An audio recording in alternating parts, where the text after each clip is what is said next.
Hello students, today we are going to discuss the theorem of equilibrium.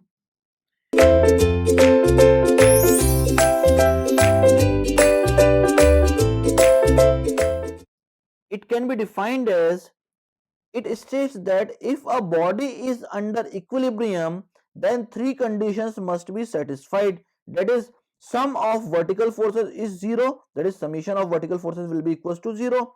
Sum of horizontal forces will be equals to 0, that is summation of horizontal forces will be equals to 0. And movement about any point of the body is 0. It means that summation of movement is equals to 0. Now one note is there, that is the equilibrium of a body means that it cannot displace from its basic coordinate system in any direction, and also it cannot rotate about any point. Such a situation is only possible when net forces in each directions are 0. Also net couples on the body are 0. It means that if the net forces in vertical direction and in horizontal direction will be equals to 0, then the body will not displace in either of the direction, that is in vertical direction as well as in horizontal direction. And if the net couples acting on a body is also 0, it means that the body will not rotate in any of the direction. That is the theorem of equilibrium. Okay, now two examples is written here. First one is this, in which two equal and opposite forces of W magnitude will be acting on the body like this, that is W and W in vertical direction. Similarly, in horizontal direction we have two types of forces of equal and opposite direction and equal magnitude, that will be W and W. Okay, now the distance between these two forces in vertical direction will be equals to L, and again the horizontal force direction or the horizontal forces will be acting at a distance of L. Okay, now in this body net vertical forces will be equals to 0 and net horizontal forces will be equals to 0. It means that this W will balance this W and this W will balance this W. Now we have two conditions satisfied from the theorem of equilibrium. Now we need to check the third case, that is summation of moment about any point is equals to 0. Now these two forces, these two equal and opposite forces will create a moment of W into L in clockwise direction. Okay, similarly these two horizontal forces will again create a clockwise movement of W into L. Now the total moment acting on this body will be equals to 2WL. Now the third condition will not satisfied here from the condition of equilibrium. It means that this body will rotate by a moment of 2WL. So in the conclusion of the given body, we had written here that the net vertical forces will be equals to 0, net horizontal forces will be equals to 0. But there is a couple acting on a body in clockwise direction which will be equals to 2WL. Therefore, the body is not under equilibrium. It means that if any body will wants to be in equilibrium, then all the three conditions must be satisfied. But in this case only two conditions is satisfied and one condition is not satisfied. That's why this body will rotate by a moment of 2WL. Okay, now we had taken another example in which the vertical forces will be same at a distance of L meters. Okay, now we had changed the line of action of horizontal forces here.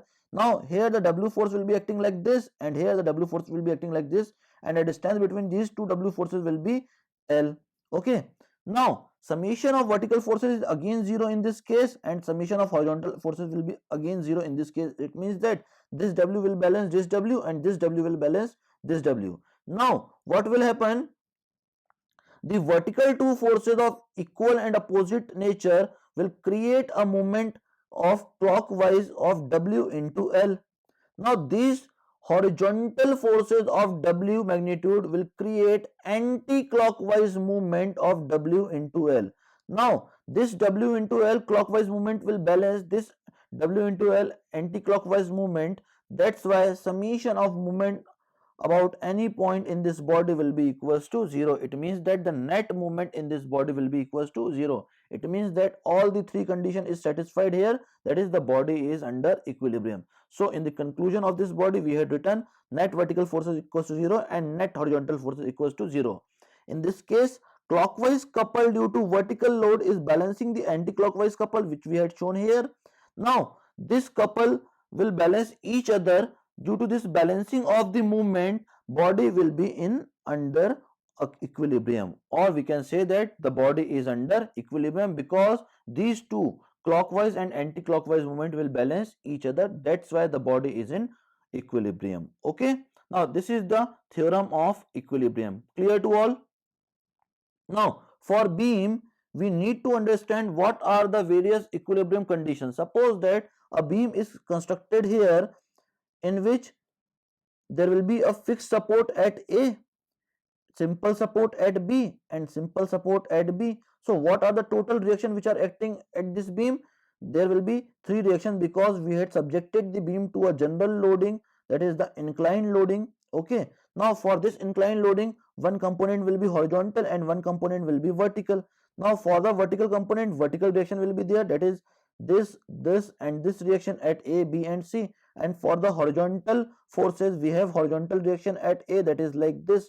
So we have total 4 reactions, that is 3 in vertical direction and 1 in horizontal direction. Also to restrain the rotation of this beam, we had a reaction in the form of moment of resistance at support A. So the total reaction will be 5, and due to this general loading we have vertical forces, we have horizontal forces as well as rotation. So the total equilibrium condition will be 3, that is summation of vertical forces equals to 0, summation of horizontal forces equals to 0 and summation of movement about any point will be equals to 0. That is the 3 equilibrium condition.